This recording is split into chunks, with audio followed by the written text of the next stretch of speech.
পেটে ব্যথার জন্য সোনামা ভীষণ কষ্ট পায়, আমার অনেক দুঃখ লাগে সোনামাটার জন্য।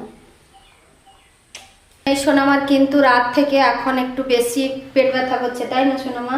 হ্যাঁ, তো চলো তাড়াতাড়ি, বাস ওদিকে গেছে, আসার টাইমও হয়ে গেছে। আমি সেই জন্য তাড়াতাড়ি করে রেডিও হয়ে পড়েছি। হেঁটে পৌঁছে গেছি হসপিটালে। এসে কিন্তু প্রথমে নাম লিখাতে হয়, তো লিখে নিয়েছি নাম আমার সোনামার জন্য। তো শুধু ডাক্তার দেখাতে অপেক্ষা। ডাক্তার চলে এসছে, ডাক্তারটা দেখিয়ে নিয়ে। Hello friends, welcome back to my channel Shivani lifestyle. Good morning সবাইকে। তোমরা সবাই কেমন আছো? আশা করি তোমরা সবাই ভালো আছো। আমরা মোটামুটিভাবে ভালো আছি। আমার শরীর ভালো আছে, ওর বাবার শরীর ভালো আছে, কিন্তু সোনামার শরীরটা একটু ডিস্টার্ব আছে। তো যারা আমার চ্যানেলে নতুন আছো প্লিজ তারা সাবস্ক্রাইব করে আমাকে সাপোর্ট করো। তো এখন সকালের 8টা বেজে গেছে। তো সোনামাকে দেখতে পাচ্ছ মেঝেতে গড়ছে, কারণ কি জানো তো? ওর পেটে ব্যথা। ওর পেটে ব্যথা হলে ভীষণ কষ্ট পায়। তো ডাক্তার দেখিয়েছি, ডাক্তার দেখানোর পরে ওষুধ খাওয়ার পরে ভালো হয়ে যায়, তারপরে আবার 2 মাস 3 মাস অন্তরের পেটে ব্যথাটা হয়। কালকে ভাত খাওয়ার পর থেকে এমন পেটে ব্যথা হয়েছে, কালকে রাত্রে থেকে। তো কি বলবো, অ্যাকচুয়ালি ওর পেট ব্যথা শুরু হয়েছে কালকে দুপুর থেকে। স্কুলে যে খাবার দেয় না, ওই খাবারটা খাওয়ার পর থেকেই কিন্তু ওর পেট ব্যথা হচ্ছিল। কালকে দুপুরবেলা খেলতে যায়নি স্কুলে, ওখানেই বসেছিল স্কুলের ভিতরে। তারপরে স্কুল থেকে আসার পরে তো ওকে এখানে খেতে দেই, তো খাওয়ার সময় বলছিল মা পেটে ব্যথা করছিল। তো আমি হালকা একটু পেটে হাত বুলিয়ে দিয়েছিলাম, ভালো হয়েছিল। তারপরে খেলছিল সোনামা। তো তারপরে রাত্রেবেলা খাওয়ার পরে আবার পেট ব্যথা হচ্ছিল। তো রাত্রেবেলা কোথায় নিয়ে যাব, কি করব, দিয়ে হাত বুলিয়ে বুলিয়ে দেওয়ার পরে কিন্তু ওর ভালো হয়ে গেছিল। খাওয়ার পরে বমি, যা খেয়েছিল সমস্ত বমি করে দিয়েছে। আর তারপরে রাত্রেবেলাও 2-3 বার উঠে পড়ে বলছে যে মা পেট ব্যথা, অনেক পেট ব্যথা হচ্ছে। তো রাত্রেবেলা আর কি করব, কোনো রকম করে রাতটাই কাটিয়েছি। ওর বাবাকে তো সকালবেলা উঠে ফোন করলাম, ওর বাবা বলল ঠিক আছে ডাক্তারের কাছে ওকে নিয়ে যেতে হবে, আর হালকা গায়ে জ্বরও আছে।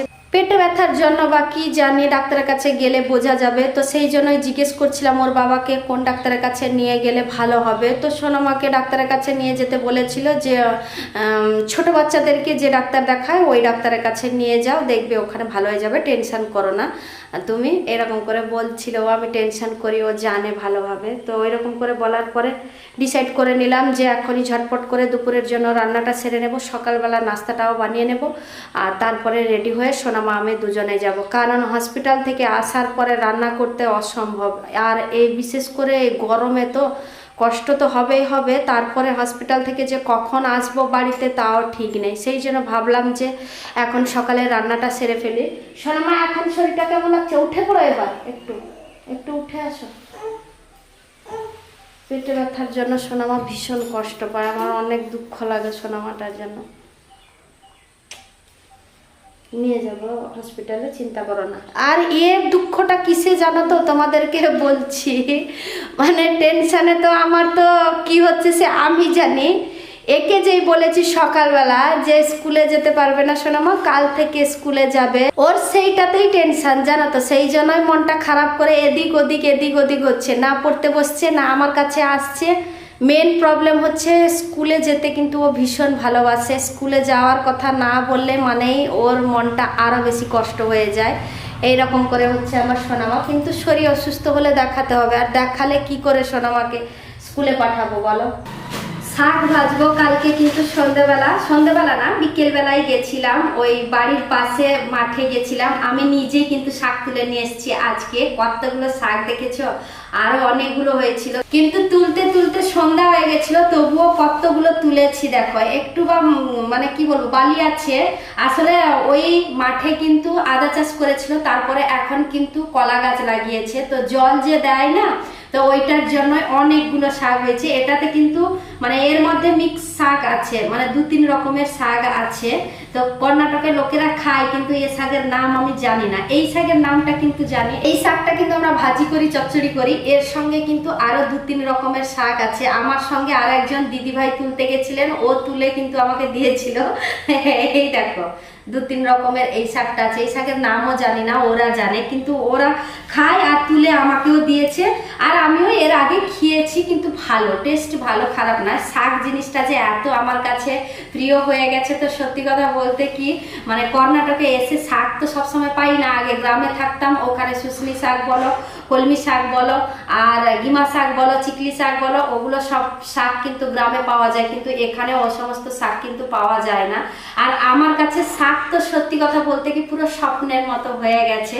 তাই আজকে খুব খুশিতে শাক ভাজবো। দুপুরের জন্য রান্না শেষ। এখানে দেখো শাক ভাজা হয়ে গেছে, আর এ পাশে শাক ভাজাটা নামিয়ে নিয়ে বাঁধাকপি ভেজেছি। সোনামা বাঁধাকপি খেতে ভীষণ ভালোবাসে, বিশেষ করে ভাজাটা, তো সেই জন্য বাড়িতে বাঁধাকপি ছিল, ওইটা ভেজে নিয়েছি। আর এই পাশে শুধু ভাতটা ছিল বাকি, ভাত বসিয়ে দিয়েছি, সঙ্গে টমেটো দুটো ভাতে দিয়েছি, টমেটো মলা সোনামার জন্য।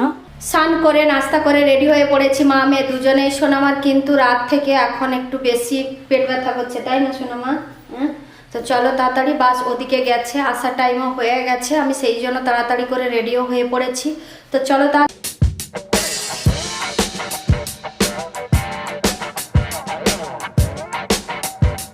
বাসে নেমে হসপিটালে যাচ্ছি, হেঁটে হেঁটে যেতে হবে, সেই জন্য ছাতা নিয়ে এসছি। আর সোনামাকে দেখো ছাতাটা কেমন করে ধরেছে দেখো। তো 5 মিনিটের মতো হাঁটতে হবে, 5 মিনিট কিংবা 10 মিনিটের ভিতরে পৌঁছে যাব হসপিটালে। তো যাই হোক, ওইটুকুনি হাঁটার জন্য যেতে হচ্ছে কষ্ট মষ্ট করে, নাকি সোনামা? হ্যাঁ চলো তাহলে। হেঁটে পৌঁছে গেছি হসপিটালে। এসে কিন্তু প্রথমে নাম লিখাতে হয়, তো লিখে নিয়েছি নাম আমার সোনামার জন্য। তো শুধু ডাক্তার দেখাতে অপেক্ষা, ডাক্তার চলে এসছে, ডাক্তারটা দেখিয়ে নিয়ে হসপিটাল থেকে বাড়িতে এইমাত্র পৌঁছালাম। এখন 1টা বেজে গেছে, আর সোনামার পেট ব্যথা কমছে না, কারণ ওকে ওষুধ খাওয়াইনি। তো বাড়িতে চলে এসেছি তাড়াতাড়ি, যখন ওকে স্নান করিয়ে দিয়ে ওষুধটা খাওয়াবো। খাওয়ার আগে ওষুধ দিয়েছে, খাওয়ার পরের ওষুধ দিয়েছে, সেই জন্য ওখানে আর কিছু ওষুধ খাওয়াইনি। আর বাজারে যে গেছিলাম কিছুই আনিনি। তো যাই হোক, বাড়িতে টুকটাক জিনিস আছে, সেই জন্যই আনিনি। যখন সরবে বাজার তখন দেখা যাবে। চলে এসেছি যখন, তাড়াতাড়ি ওকে ওষুধটা খাওয়াবো। আর এই দেখো ওষুধটা, এটা খাওয়ার পরে দিয়েছে ওষুধ 5 ml করে 3 বার, আর এইটা খাওয়ার আগে দিয়েছে। আর এটা অ্যান্টিবায়োটিক দিয়েছে, এটাও 3 বার 5 ml করে খাওয়াতে বলেছে। তো যাই হোক, আজকের ব্লগটা এই পর্যন্ত। তোমাদের যদি ভালো লেগে থাকে তাহলে তোমরা লাইক করবে, কমেন্ট করবে, শেয়ার করবে, সাবস্ক্রাইব অবশ্যই করবে। যারা আমার চ্যানেলে নতুন আছে প্লিজ তারা সাবস্ক্রাইব করে আমাকে সাপোর্ট করো। সবাই ভালো থেকো, সুস্থ থেকো। আবার কালকে নতুন একটা ব্লগ নিয়ে তোমাদের সামনে চলে আসবো। বাই।